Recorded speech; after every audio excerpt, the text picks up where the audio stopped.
Hello दोस्तों, हम पढ़ रहे हैं 10वीं क्लास का मैथ जो यूपी बोर्ड पर आधारित है। एनसीईआरटी पैटर्न है और हम इसमें त्रिकोणमिति पढ़ रहे हैं। चैप्टर 8A एक्सरसाइज हम कर रहे हैं, ठीक है ना। तो इसमें जो नेक्स्ट क्वेश्चन है वो हम सॉल्व करते हैं। तो देखो, ये 36वां क्वेश्चन है। यदि कोण ए बराबर कोण बी न्यून कोण हो, जहाँ कॉस ए कॉस बी, तो दिखाइए कि कोण ए और कोण बी बराबर होंगे, ठीक है ना। ये देखिए, एक वर्ड आया है इसमें न्यून कोण। न्यून कोण किसको बोलते हैं?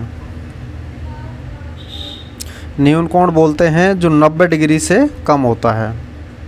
न्यून कोण किसको बोलते हैं?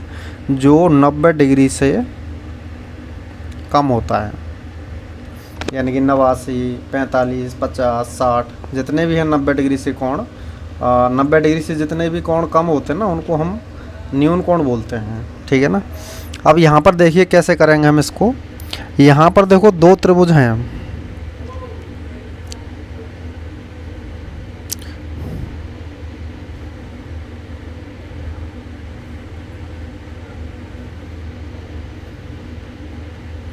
एक त्रिभुज ये है और दूसरा हम बना लेते हैं समकोण त्रिभुज है। इसमें देखो एक कोण तो ए है, ये वाला, ठीक है ना। एक कोण बी है हमारा ये हमारा समकोण हो जाएगा, ठीक है ना। समकोण के सामने 90 डिग्री होता है, आपको पता है, और कोण के सामने क्या होता है? जो ये कोण है इसके सामने क्या होगा? लंब होगा, ठीक है ना। ये ए है तो हमने ये मान लिया, हमने पी क्यू, इसको हम पी क्यू मान लेते हैं। ये बी है तो इसको हम मान लेते हैं ए एम एन, ठीक है ना।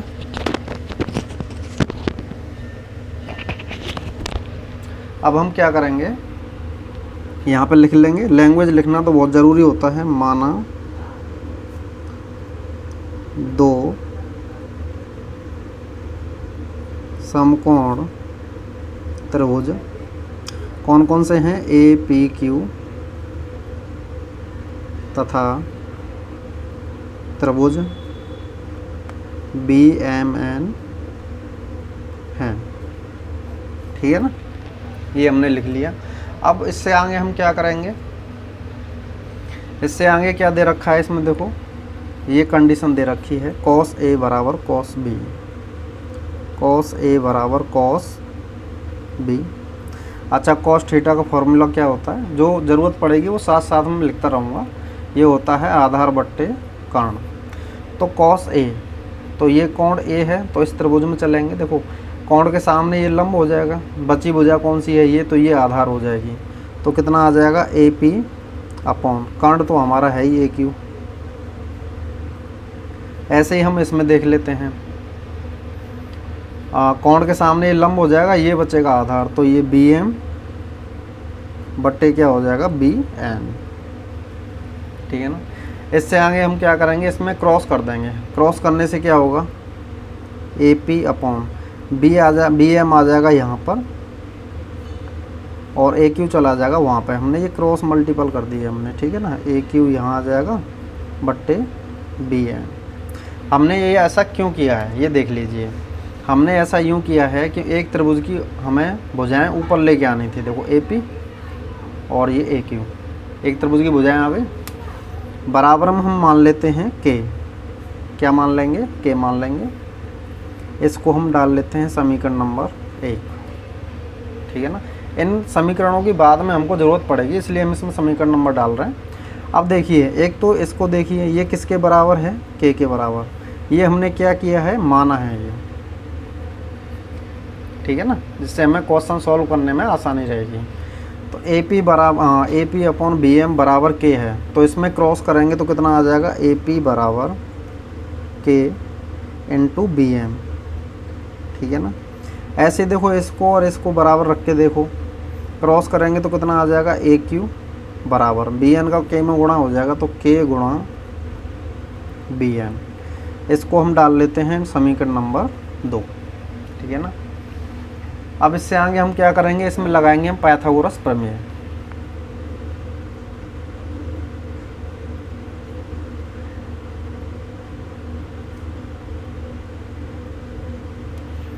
पाइथागोरस प्रमेय क्या होती है? चलो वो होता है कर्ण पे स्क्वायर बराबर लंब पे स्क्वायर प्लस के आधार पे स्क्वायर। लेकिन एक चीज़ देखिए, हमारे पास ए पी है, ए क्यू है। यहाँ पे देखिए ए पी है हमारे पास और ए क्यू है। कौन सी भुजा नहीं है हमारे पास? पी क्यू नहीं है। तो हम पी क्यू भुजा निकालेंगे सबसे पहले। तो ये हो जाएगा पी क्यू स्क्वायर बराबर, पी क्यू क्या है हमारा? लंब है। तो लंब बराबर हो जाएगा कर्ण पे स्क्वायर यानी कि ए क्यू का square minus K A P पे स्क्वायर। हमें क्या निकालनी है? पी क्यू निकालनी है। तो हम क्या कर देंगे, इसमें रूट ले देंगे, ए Q square minus K A P square. इसको डाल देते हैं हम इक्वेशन नंबर 3। ठीक है, अब इस त्रिभुज में चलते हैं। हमारे पास क्या है? देखो बी एम है, बी एन है, बी एम बी एन दोनों हैं। क्या नहीं है हमारे पास? एम एन नहीं है। तो एम एन निकालेंगे तो एम एन स्क्वायर बराबर क्या हो जाएगा? ये लंब है तो क्या हो जाएगा? कितना हो जाएगा? B N square minus K B M square. हमें केवल एम एन का मान निकालना है तो दोनों तरफ वर्गमूल ले देंगे। कितना आ जाएगा? B N square minus K B M square. ठीक है ना, इसको डाल लेते हैं हम समीकरण नंबर 4। अब आगे चलते हैं हम। आगे हम क्या करेंगे? समीकरण नंबर 3 में समीकरण नंबर 4 का भाग देने पर भाग देंगे। कितना है? पी क्यू अपॉन में कितना आ जाएगा? एम एन बराबर, इधर क्या है? रूट में ए Q square minus K A P square upon root में क्या है? B N square minus K B M square. ठीक है ना। अब ये देखिए ऊपर भी रूट है नीचे भी रूट है, तो पूरे में रूट आ जाएगा। आपने करनी पढ़ रखी होगी। ठीक है ना। और हम इसमें क्या करेंगे? अगला काम क्या करेंगे? ए क्यू और ए पी का हम इसमें मान रख देंगे। ये देखो हमने ए पी और ए क्यू के मान निकाल रखे थे ना यहाँ पर समीकरण नंबर 2 में, ए पी और ए क्यू, इनके हम इसमें क्या करेंगे? मान रख देंगे।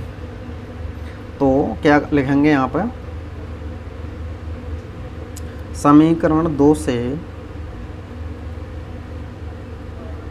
ए पी तथा ए क्यू का मान रखने पर। ठीक है ना। तो मान रखेंगे तो कितना आ जाएगा? चलो देखते हैं, नेक्स्ट पेज पे देखेंगे।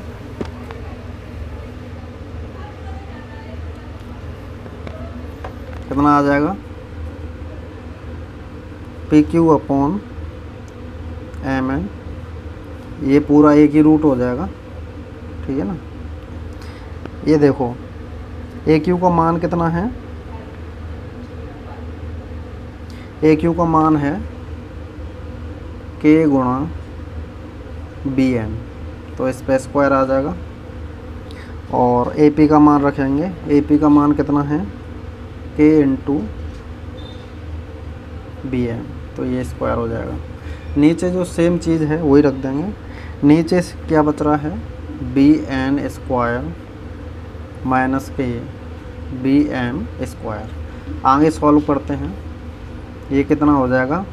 रूट में है ये सारा, K square into B N square minus K square into B M square upon B N square minus K B M square.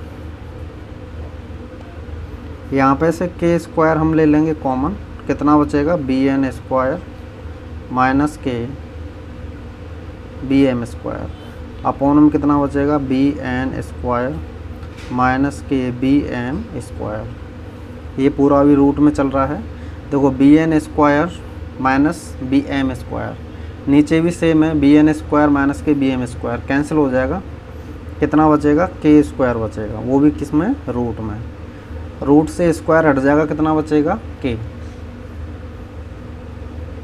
Q और ये एम है। इसको हम डाल लेते हैं समीकरण नंबर 5, ठीक है ना। ये देखिए P Q upon M N बराबर कितना है के। अभी हम देखो समीकरण नंबर 1 में चलते हैं वापस। A P upon B M बराबर A Q upon B N बराबर के है, ये दोनों भी के बराबर हैं। और P Q upon M N ये भी हमारा के बराबर है। तो इन दोनों की हम तुलना करेंगे तो क्या होगा, ये तीनों भी बराबर होंगे आपस में। तो हम क्या करेंगे, समीकरण 1 व 5 की तुलना करने पर तुलना कर देंगे तो कितना आ जाएगा, A P upon B M बराबर A Q upon B N बराबर P Q upon M N बराबर के। अच्छा एक चीज़ है, हम ज्योमेट्री में पढ़ेंगे, ये कंडीशन किस चीज़ की है, ये कंडीशन है समरूपता की। अगर देखो किसी भी किन्हीं भी दो त्रिभुजों की भुजाएं आपस में समानुपाती हैं तो वो कोण क्या है, समरूप होते हैं। समरूप कोणों के कोण बराबर होते हैं, ठीक है ना। तो ये दोनों त्रिभुज जो हमने माने थे लिखेंगे, यानी कि